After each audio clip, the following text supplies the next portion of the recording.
GK with એમમાં આપ સૌનું સ્વાગત છે.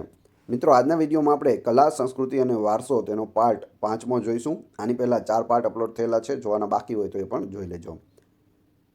પાછલી પરીક્ષાઓમાં પૂછાયેલા અગત્યના આ પ્રશ્નો છે. આ પ્રશ્નો જોવાથી તમને ખ્યાલ આવશે કેવા પ્રશ્નો પૂછાય છે, કેવા ઓપ્શન આપવામાં આવે છે અને જવાબ શું આવે છે. છેલ્લે તમારી ટેસ્ટ પણ લેવામાં આવે છે, તો વિડીયો વ્યવસ્થિત જુઓ અને ટેસ્ટ આપી તમે તમારું નોલેજ પણ ચેક કરી શકો છો. એ સિવાય આની પીડીએફ પણ તમને પ્રોવાઈડ કરાવવામાં આવશે. તો જોઈએ ખૂબ જ અગત્યનો આ વિડીયો. 200 પ્રશ્નો આપણે આગળ જોઈ ચૂક્યા છીએ. 201થી આપણે શરૂઆત કરીશું. તક્ષશિલામાં કેટલી વિદ્યાઓનું શિક્ષણ અપાતું હતું? તો તક્ષશિલા વિદ્યાપીઠ છે તે ભારતની સૌથી જૂની વિદ્યાપીઠ છે. હાલ તે પાકિસ્તાનમાં આવેલી છે. તો 64 વિદ્યાઓનું જ્ઞાન છે ત્યાં અપાતું હતું તક્ષશિલા વિદ્યાપીઠમાં. વન્યજીવોનું સંરક્ષણ કરવા માટે સ્થપાયેલી સૌથી જૂની સંસ્થા કઈ છે? તો 4 ઓપ્શન આપેલા છે, તેમાંથી સૌથી જૂની સંસ્થા કઈ છે?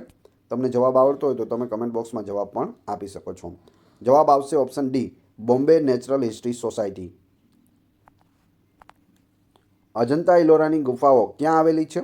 અજંતા ઇલોરાની ગુફાઓ છે તે મહારાષ્ટ્રમાં ઔરંગાબાદમાં આવેલી છે. ઓપ્શન ડી અહીં સાચો જવાબ છે. કાળો અને ખાવડો નામના પર્વત કયા જિલ્લામાં આવેલા છે?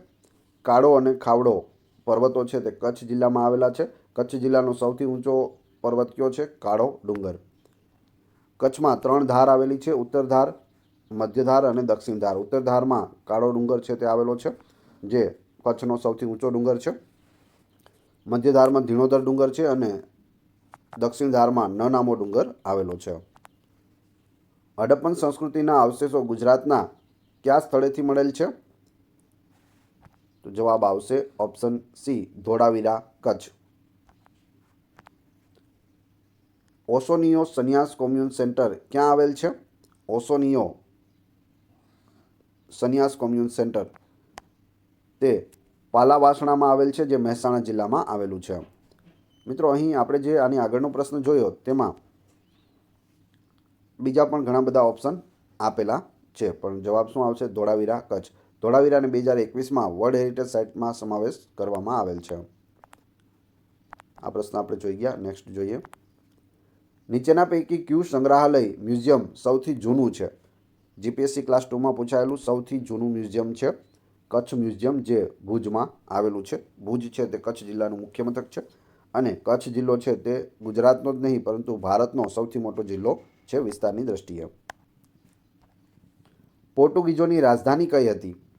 તો પોર્ટુગીઝોની રાજધાની છે તે ગોવા હતી. ઓપ્શન ડી અહીં સાચો જવાબ છે. સુરસાગર તળાવ મધ્ય ગુજરાતના કયા જિલ્લામાં આવેલું છે? સુરસાગર તળાવ છે તે વડોદરા જિલ્લામાં આવેલું છે. ઓપ્શન બી અહીં સાચો ઉત્તર છે. ધમાલ નૃત્ય કયા આદિવાસી લોકો કરે છે? તો ધમાલ નૃત્ય છે તે સીધી લોકો કરે છે. ઓપ્શન સી અહીં સાચો ઉત્તર છે. ખજુરાહોના મંદિરો કઈ શૈલીમાં નિર્માણ પામ્યા છે? ખજુરાહોના મંદિરો છે તે નાગર શૈલીમાં નિર્માણ પામેલા છે. મોહેન્જોદડો નગરની રચનાનું વિશિષ્ટ લક્ષણ અથવા તો વિશેષતા કયું હતું? તો જવાબ આવશે ઓપ્શન ડી, ભૂગર્ભ ગટર યોજના. કેટલા વર્ષ જૂની હડપ્પન સંસ્કૃતિના અવશેષોમાંથી ભારતીય ચિત્રકલાના પુરાવા મળી આવ્યા છે? તો જવાબ આવશે આશરે 5000 વર્ષ જૂની હડપ્પન સંસ્કૃતિમાંથી પણ ભારતીય ચિત્રકલાના પુરાવા છે તે મળી આવ્યા છે. ભારતના કયા પ્રાચીન ગ્રંથમાં ભારત માટે ભારત વર્ષ નામ આપવામાં આવ્યું છે? ભારત માટે ભારત વર્ષ છે તે મહાભારતમાં ઉલ્લેખ થયેલો છે. ઓપ્શન સી અહીં સાચો જવાબ છે. ઉપનિષદ કાળમાં કઈ વિદ્યાપીઠ આર્ય સંસ્કૃતિ અને ધર્મના કેન્દ્ર તરીકે વિકસી હતી? તો એ છે વારાણસી, કાશી. Option D. સમ્રાટ અશોકનો શિલાલેખ ગુજરાતના કયા પર્વતની તળેટીમાં જોવા મળે છે? તો જવાબ આવશે ગિરનાર પર્વત. Option B. ગિરનાર છે તે ગુજરાતનો સૌથી ઊંચો પર્વત છે, જે જૂનાગઢમાં આવેલો છે અને અશોકનો શિલાલેખ જૂનાગઢમાં છે. બ્રાહ્મી લિપિ અને પાલી ભાષામાં આ શિલાલેખ છે. એક શિલાલેખ છે તેમાં અશોકનો શિલાલેખ, રુદ્રદામાનો અને સ્કંદગુપ્તના 3 શિલાલેખો એક જ શિલાની અંદર છે તે બનાવવામાં આવેલા છે. મહાબલીપુરમના રથ મંદિરોમાં સૌથી મોટું મંદિર કોનું છે? તો સૌથી મોટું મંદિર છે તે ધર્મરાજનું છે અને સૌથી નાનું મંદિર છે તે દ્રૌપદીનું છે. જવાબ આવશે ઓપ્શન એ. નીચેનામાંથી વેશ સાથે કોણ સંકળાયેલું છે? તો એ છે અસાયત ઠાકર, જે ભવાઈના પિતા તરીકે ઓળખવામાં આવે છે અને 360 જેટલા વેશની રચના તેઓએ કરેલી છે. નાલંદા વિદ્યાપીઠમાં કોણે 14 ચાતુર્માસ કર્યા હતા, જેથી આ જૈન તીર્થ પણ બન્યું હતું? તો જવાબ આવશે મહાવીર સ્વામીએ. એલિસ બ્રિજ નામ છે તે કોના પરથી આપવામાં આવ્યું? એલિસ બ્રિજ અમદાવાદમાં આવેલો છે.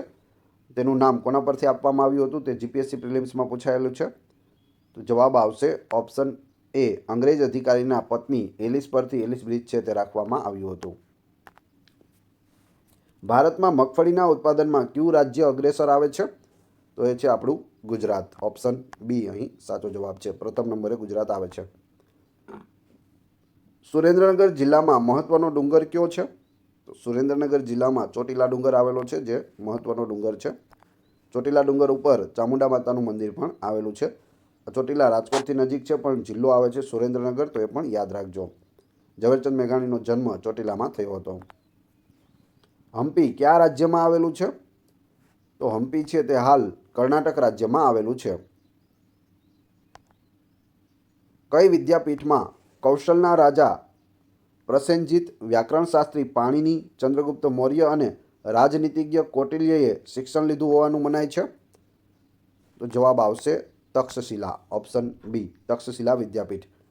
તેમાં કૌશલના રાજા પ્રસેનજીત, વ્યાકરણશાસ્ત્રી પાણિની, ચંદ્રગુપ્ત મૌર્ય અને રાજનીતિજ્ઞ કૌટિલ્યએ પણ શિક્ષણ લીધું હોય તેવું મનાય છે. ભારતની સૌથી જૂની વિદ્યાપીઠ તક્ષશિલા વિદ્યાપીઠ છે, જે હાલ પાકિસ્તાનમાં આવેલી છે. બધી કલાઓમાં કઈ કલા સૌથી મોખરાનું સ્થાન ધરાવે છે? તો એ કલા છે ચિત્રકલા. Option A. પ્રખ્યાત વોઠાના મેળાની જગ્યા પર કેટલી નદીઓનો સંગમ થાય છે? જુનિયર ક્લાર્કમાં પૂછાયેલું. તો 7 નદીઓનો સંગમ થાય છે. એના માટેનું સૂત્ર શું છે? હા સામે માવા ખાશે. શું છે? હા સામે માવા ખાશે. આટલું તમારે યાદ રાખવાનું છે, જેથી તમને સરળતાથી યાદ રહી જાય. હા એટલે હાથમતી, સા એટલે સાબરમતી, મે એટલે મેસવો, મા એટલે માજમ, વા એટલે વાત્રક, ખા એટલે ખારી અને શે એટલે શેઢી. આ 7 નદીઓનો સંગમ છે તે વોઠાના મેળાની જગ્યાએ થાય છે. કઈ સાલમાં ગાયન અને વાદન એ 2 બાબતોનો સમાવેશ કરવામાં આવે છે? કઈ સાલની કઈ કલામાં? નીચેનામાંથી કઈ એવી કલા છે જેમાં ગાયન અને વાદન બંનેનો સમાવેશ થાય છે? તો એ છે સંગીત કલા. સંગીત કલામાં ગાવાનું અને વગાડવાનું બંને આવી જાય છે. ભવાઈ ભજવવા માટે નીચેના પૈકી કયું વાજિંત્ર અનિવાર્ય છે? તો ભવાઈ માટે ભૂંગળ છે તે અનિવાર્ય છે. પહેલાં ભૂંગળ વગાડવામાં આવે, ત્યારબાદ ભવાઈની શરૂઆત થાય છે. એટલે ભૂંગળ છે તે અનિવાર્ય છે. બીજી કોઈ વસ્તુ નહીં હોય તો ચાલશે, પણ ભૂંગળ હોવું જોઈએ. નીલકંઠરાય છત્રપતિનું નામ કઈ પ્રવૃત્તિ સાથે જોડાયેલ છે? તો જવાબ આવશે અંધશાળા સાથે જોડાયેલું છે. Option A. કઈ કલા દ્રશ્ય અને શ્રાવ્ય માધ્યમ છે? દ્રશ્ય શ્રાવ્ય માધ્યમ. તો જવાબ આવશે નાટ્ય કલા. જોઈ પણ શકાય અને સાંભળી પણ શકાય. જ્યોતિષશાસ્ત્રને હોરા, તંત્ર, સંહિતા એમ 3 ભાગમાં કોણે વહેંચ્યું હતું? વરાહમિહિરે વહેંચ્યું હતું. કયા ભાગ છે? હોરા, તંત્ર અને સંહિતા. તારંગાના જૈન મંદિરો ગુજરાતમાં કયા જિલ્લામાં આવેલ છે? પીએસઆઈમાં પૂછાયેલું. તારંગાના જૈન મંદિરો છે તે મહેસાણા જિલ્લામાં આવેલા છે. ઓપ્શન ડી અહીં સાચો જવાબ છે. તરણેતરનો મેળો કયા મહિના દરમિયાન યોજાય છે? જીપીએસસી મ્યુનિસિપલ ચીફ ઓફિસરમાં પૂછાયેલું. તો તરણેતરનો મેળો આમાંથી કયા મહિનામાં હોય? જવાબ આવશે ભદ્રપદ મહિનામાં હોય છે. Option A. બાલારામ પર્યટન સ્થળ કયા જિલ્લામાં આવેલ છે? બનાસકાંઠા જિલ્લામાં બાલારામ છે તે આવેલું છે. હાલ બનાસકાંઠા જિલ્લાના 2 ભાગ કરી દેવામાં આવ્યા છે, જેમાં વાવ થરાદ છે તે નવો જિલ્લો ઉમેરવામાં આવ્યો છે. બનાસકાંઠામાં 6 તાલુકા અને વાવ થરાદમાં 8 તાલુકા આપવામાં આવેલા છે. ગુજરાતનું કુલ ક્ષેત્રફળ કેટલું છે? તો 2,96,024 ચોરસ કિલોમીટર છે. ખાલી કિલોમીટર નથી કરવાનું, ચોરસ કિલોમીટર તમને યાદ હોવું જોઈએ. ફતેહપુર સિકરી શહેર કોણે વસાવ્યું હતું? અકબરે વસાવ્યું હતું ફતેહપુર સિકરી શહેર. પ્રજનન શાસ્ત્રના કર્તા કોણ હતા? પ્રજનન શાસ્ત્રના કર્તા છે તે એ અને બી બંને હતા, એટલે કે બ્રાભ્રવ્ય અને પાંચાલ બંનેએ પ્રજનન શાસ્ત્ર વિકસાવ્યું હતું. ગુજરાતમાં એકમાત્ર સિનેગોગ યહૂદીઓનું સ્થળ ક્યાં આવેલું છે? તો એકમાત્ર સિનેગોગ છે તે અમદાવાદમાં આવેલું છે. Option D. દાંતીવાડા યોજના ગુજરાતની કઈ નદી પર છે? દાંતીવાડા યોજના છે તે ગુજરાતની બનાસ નદી પર આવેલી છે. બનાસ નદી છે તે કુંવારિકા નદી તરીકે પણ ઓળખાય છે. વિષ્ણુના વરાહ સ્વરૂપની પ્રતિમા મહાવીર સ્વામીની પ્રતિમાના સર્વોત્તમ નમૂના કયા યુગની કલા છે? તો આ છે ગુપ્ત યુગની કલા છે. ગુપ્ત યુગમાં મહાવીર સ્વામીની પ્રતિમા બનાવવામાં આવી અને વરાહ સ્વરૂપની વિષ્ણુની પ્રતિમા પણ બનાવવામાં આવી હતી. જનતા વોચ કોણે દોરી હતી? જીપીએસસી પેપર 1માં પૂછાયેલું. તો જવાબ આવશે ભૂપેન ખખ્ખર. Option B.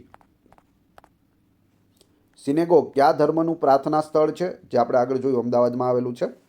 તો તે યહૂદી ધર્મનું પ્રાર્થના સ્થળ છે. જેમ આપણે મંદિર હોય છે તેમ સિનેગોગ છે તે યહૂદી ધર્મનું પ્રાર્થના સ્થળ છે. ગુજરાતના કેટલા જિલ્લાઓની સરહદ દરિયા સાથે સંકળાયેલી છે? દરિયા કિનારો ધરાવતા હોય તેવા જિલ્લા કેટલા છે? 15 જિલ્લાઓ છે જે દરિયા કિનારો ધરાવે છે. ગુજરાતમાં આધુનિક શિક્ષણના પ્રણેતા અથવા તો પિતા તરીકે કોણ વિખ્યાત છે? આધુનિક શિક્ષણના પ્રણેતા છે રણછોડદાસ ગિરધરદાસ. Option B. નીચેના પૈકી કયું નૃત્ય પુરુષ પ્રધાન છે? જીપીએસસી મેન્સ પેપરમાં પૂછાયેલું. તો આમાંથી પુરુષ પ્રધાન હોય તેવું નૃત્ય કયું છે? તો એ છે ગરબી. Option B. ભારતમાં શુભ કાર્યના પ્રારંભે લેવાતા સંકલ્પોમાં કયા શબ્દનો ઉપયોગ થાય છે? તો જવાબ આવશે ભારત વર્ષ, ભરતખંડ, જંબુદ્વીપ અને આર્યવ્રત. આ બધા ભારતના જૂના નામ છે. ખાસ યાદ રાખજો. મહાભારતમાં ભારત વર્ષનો ઉલ્લેખ જોવા મળે છે. તે સિવાય ભરતખંડ એટલે ભારત, જંબુદ્વીપ એ પણ આપણું જૂનું નામ છે અને આર્યાવર્ત. નાગાર્જુન કોંડાનો સ્તૂપ કઈ શૈલીનો છે? નાગાર્જુન કોંડાનો સ્તૂપ કઈ શૈલી આવશે? દ્રવિડ શૈલીનો છે. Option B. ભવાઈના રચયિતાનું નામ જણાવો. જુનિયર ક્લાર્કમાં પૂછાયેલું. ભવાઈના રચયિતા છે અસાયત ઠાકર. ભવાઈના પિતા તરીકે તેઓને ઓળખવામાં આવે છે. એશિયાની સૌથી મોટી ડેરી અમૂલ ડેરીના સ્થાપક કોણ હતા?